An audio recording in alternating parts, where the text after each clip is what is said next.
Bonjour les amis Verseau, bienvenue sur ce tirage. Donc c'est pour le mois d'octobre 2023. On va regarder votre thème. Ce mois-ci j'ai un peu changé, vous me direz si ce format vous plaît. On va travailler avec les 12 maisons astrologiques pour voir tous les domaines de votre vie en format court. Donc j'essaye d'aller rapidement quand même. Pour les personnes qui veulent une consultation privée, vous avez mon mail madamepimedium@gmail.com. Contactez-moi uniquement sur ce mail parce qu'il y a parfois des gens qui se font passer pour moi avec d'autres comptes. Et qui prennent mes vidéos. Donc ce mail est le seul endroit où vous devez me contacter. Allez, on va regarder. On commence donc avec le Witchy Cauldron. On va regarder un petit peu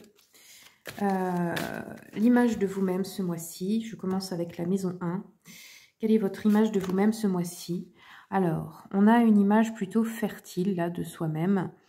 J'ai l'impression que vous avez une énergie d'abondance en ce moment, de fertilité, de créativité.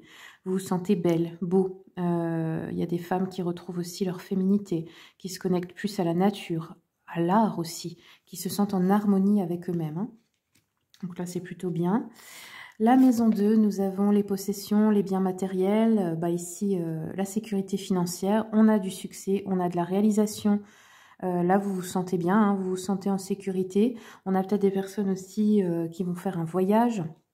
En tout cas, bon, là, il y a une sensation de plénitude, de réussite. Donc, très bon arcane, le monde. La maison 3, nous allons avoir... Hop.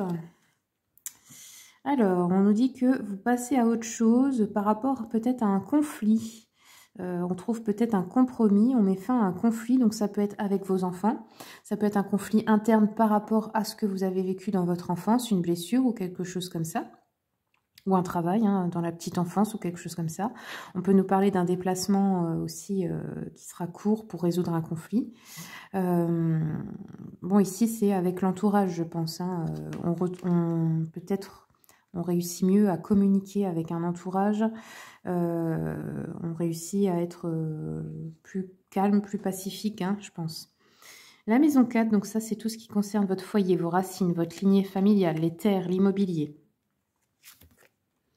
Donc ici, on aura une sensation, une idée de passer à l'action, peut-être de s'installer avec son homme ou sa femme idéale, de créer, de fonder un foyer, d'avoir une proposition à ce niveau-là, quelqu'un par exemple que vous avez rencontré qui vous dit, qui vous propose de venir s'installer avec lui ou elle. Pour les personnes qui sont déjà en couple, eh bien ici, ça peut être aussi vous qui passez à l'action pour le foyer, pour je sais pas, peut-être investir dans l'immobilier, créer votre foyer, trouver une stabilité en fait ici. Ok. Ou ça peut être vous aussi l'homme, si vous êtes un homme ou même une femme qui invitez quelqu'un, pourquoi pas. La maison 5 ici, donc ça nous parle de vos réalisations, peut-être aussi de vos enfants. Ici, on a une reine de denier. Donc ici, bon, encore une fois, de la fertilité, de la prospérité. Ça peut être, vu qu'on a eu l'impératrice, la reine de denier, on peut nous parler aussi de fertilité pour les personnes qui souhaiteraient être enceintes, qui souhaiteraient avoir des enfants. On nous parle encore une fois d'abondance. Donc là, il y a des projets créatifs qui sont sous de bons augures. On nous parle d'une femme qui est compétente, mais qui est à la fois une bonne mère de famille, c'est-à-dire qu'elle gère à la fois ses affaires et son foyer. C'est une femme aimante. Ça peut être vous, ça peut être la femme qui vous accompagne si vous êtes un homme ou une femme de votre entourage, en tout cas. Quelqu'un qui s'occupe bien de ses enfants, mais qui se réalise en même temps. Ensuite, nous avons la maison 6. Maison 6 qui nous parle de votre travail, de votre vocation, de la santé aussi, du service aux autres. Donc ici, on peut nous parler d'un nouvel emploi pour beaucoup de personnes, ici ce mois-ci. Peut-être d'un travail indépendant, c'est-à-dire vous êtes indépendant, vous gérez votre emploi du temps comme vous voulez, vous avez créé votre entreprise. On peut nous dire aussi que c'est quelque chose dans l'artisanat. Qu'est-ce qu'on peut nous dire d'autre? Bon, il y a un accomplissement, en tout cas, une sensation de réussite, encore une fois. Et beaucoup d'ambition aussi, c'est ce que je vois, de la confiance. Donc là, vous allez être récompensé. Ça peut être aussi un travail dans le domaine de la santé, de la guérison au sens large, dans le service aux autres, dans le fait d'aider les autres. On peut avoir aussi trouvé sa vocation, je pense. Ou alors, pour les demandeurs d'emploi, comme j'ai dit, vous avez un nouveau travail qui rapporte, en fait, qui vous fait mettre du beurre dans les épinards, comme on dit. La maison 7, donc ici on va nous parler de tout ce qui est couple, contrat, association. Donc là on a un 3 de denier.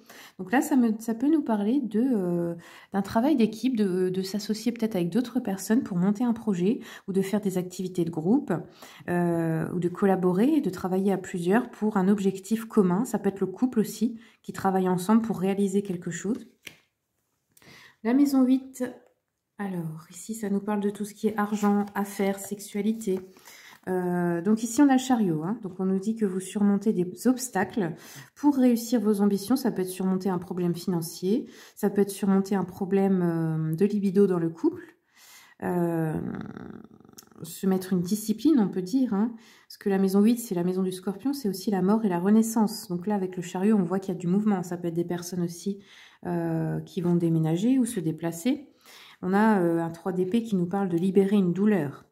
Libérer, peut-être surmonter une dépression. Ça peut être que vous surmontez quelque chose d'émotionnel aussi, hein, ce mois-ci.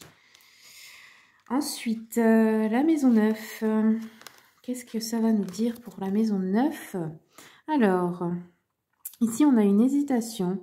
Peut-être par rapport à un voyage lointain, à un déménagement plus loin. Peut-être sur le fait d'élargir ses horizons. Peut-être au niveau aussi de la spiritualité. Peut-être vous êtes en train d'hésiter entre deux voies, entre deux croyances.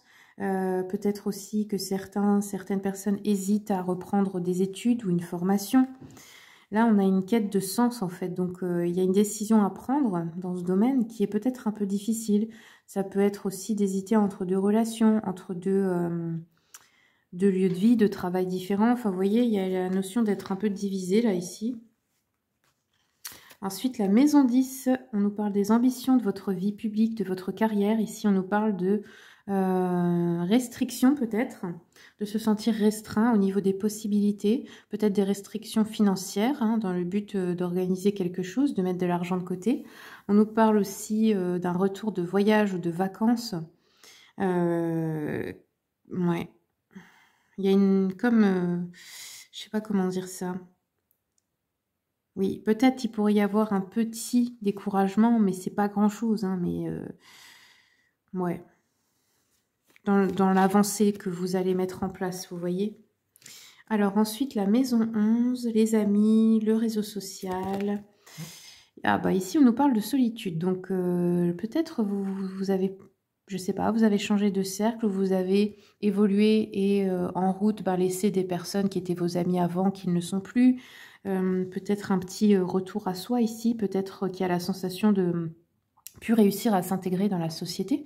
Ça, je sais que ça le fait à beaucoup de personnes qui sont en train d'évoluer en conscience en ce moment, qui se sentent plus à leur place. Mais bon, il ne faut pas toujours vous dire que c'est de votre faute, c'est aussi que cette société, elle est un peu malade, hein, pas qu'un peu même, elle marche pas à l'endroit, donc c'est normal quand on évolue en conscience de plus s'y sentir à sa place, hein, de plus réussir à s'intégrer, à faire des choses comme avant. Moi je vois par exemple que j'ai plus envie de boire d'alcool et tout ça, ça m'a passé depuis quelques années, parce que j'avais eu une petite dépendance et je m'en suis sortie. Et quand je retourne au monde, on va dire, avec d'autres gens qui boivent tout le temps, qui se rendent pas compte qu'en fait ils boivent vraiment beaucoup, moi, ça m'intéresse plus. J'ai pas envie de m'intégrer à ça, quoi. Donc, c'est peut-être cette sensation-là, mais dans d'autres domaines, hein. Alors, ensuite, nous avons la maison 12, la maison des poissons. Donc, ça va nous parler de votre santé mentale ici. Donc, santé mentale, on nous dit que là, vous avez de l'impatience qui se met en route.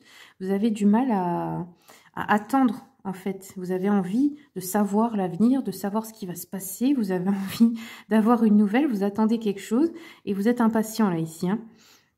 On vous dit que là, vous êtes peut-être aussi en bonne phase pour communiquer des choses, pour avoir une bonne communication ce mois-ci. Mais je sens qu'il y a, il y a une impatience, il y a quelque chose, peut-être au niveau du mental, vous n'arrivez pas à accepter d'attendre, en fait, hein.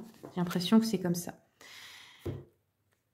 Voilà, les amis Verseau, c'est tout ce que j'ai pour vous. Merci beaucoup pour votre écoute et à bientôt.